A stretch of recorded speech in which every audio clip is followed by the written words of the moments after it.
Do you find that when you give feedback on the shop floor, it's so busy no one can remember it? It's as if it's never happened. If so, my name's Scott, and I'm going to show you in this video how using the phone in your pocket can make this easy. Now, what we know is that feedback is important. Without feedback, we can't grow. And as much as we can spend time thinking about our own feedback and our own development, often we have blind spots. We have the unknown unknowns that only people external to us can see. And what we want to be able to do is capture that while we're working, to be able to share those things that we've seen for other people and that they can share with us, so that together we can all keep improving. Now, I'm sure, like me, you see lots of informal feedback happening in the department every single day. However, the department's often so busy that if it's never written down, it's as if it's never happened. And the only times that we actually document any feedback is formal feedback, either when we're using it for portfolios or when we're using it as some form of punitive measure that we're giving feedback on an error.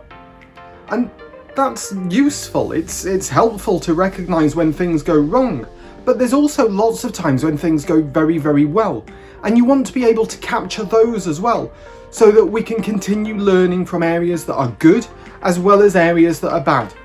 So Apple allow you to create little apps within your phone. And so I thought I would try and design one to help me capture this informal feedback.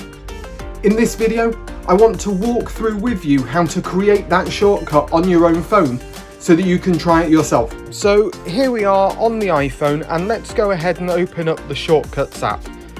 And to start with all the shortcuts, we want to use the plus button at the top right hand corner so we can start our next shortcut. And the first job is we need to start asking for inputs. The shortcut wants to get the information into it first. So we're going to add an action, and the added action is going to be ask for the input. Now it's saying that it wants a text.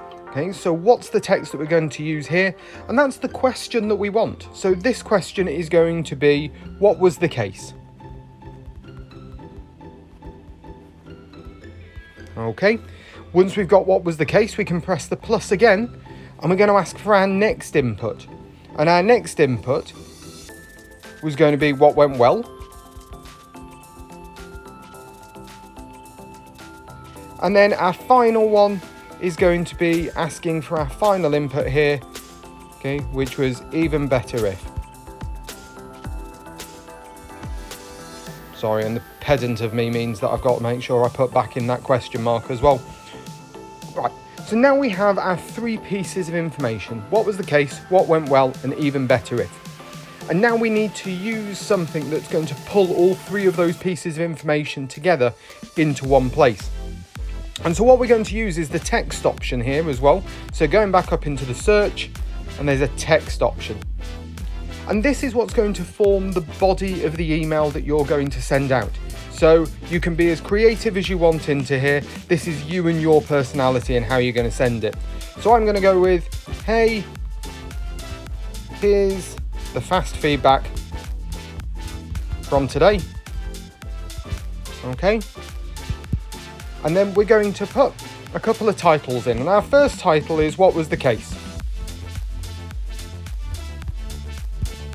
And just underneath, can you see where it says variables? So let's select variables, and we're going to select the magic variable so we can choose which input's going to go there. So here, what was the case? We're going to select that input. What went well? Same again, variables, magic variable, provided input, and then finally, even better if, variables, magic variable, done. And then we're going to say, keep learning, Scott. Done. And now we just need to get that information out of our phone. And the way we're going to use that is through mail. Okay, so we're going to send an email.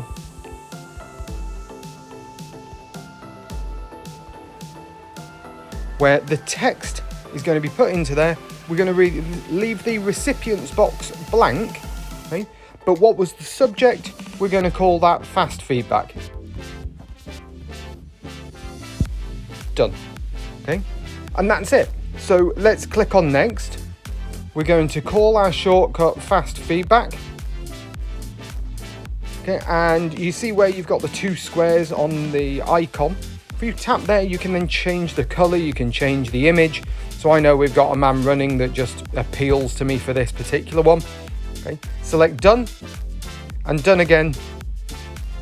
And there it is. That's our shortcut running. Now the final thing that we need to do is we need to go and put that widget onto our home screen. Okay, so if we go back onto our home screen, press and hold. Okay, I didn't want smart stacks. I want to search our widgets, and searching the widget, we're going to go for shortcut.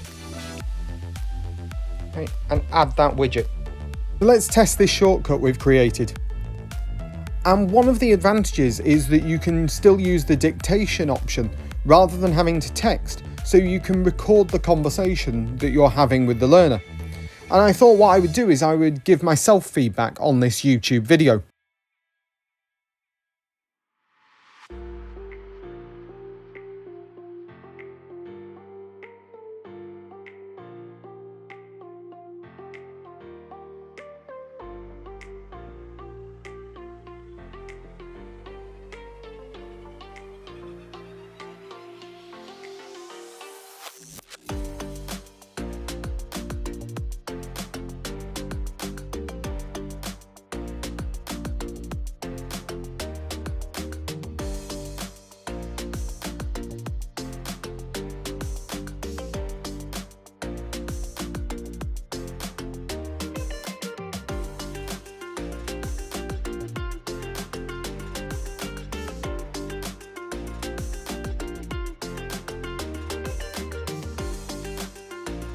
And now that's the email we've created.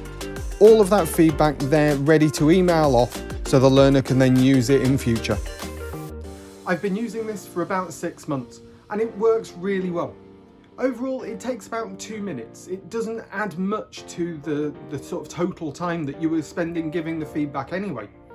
And then once you've logged it, once that email has been created, I'll just hand the phone over to the learner. They can then put their email address in and then it will just get sent directly to them. The win for this is it means that they can then look at it later at their own time and be able to capture all of these little moments that happen whilst they're working. And now it's over to you.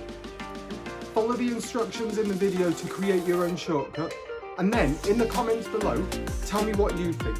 That's it for this video. I'll look forward to seeing you next time.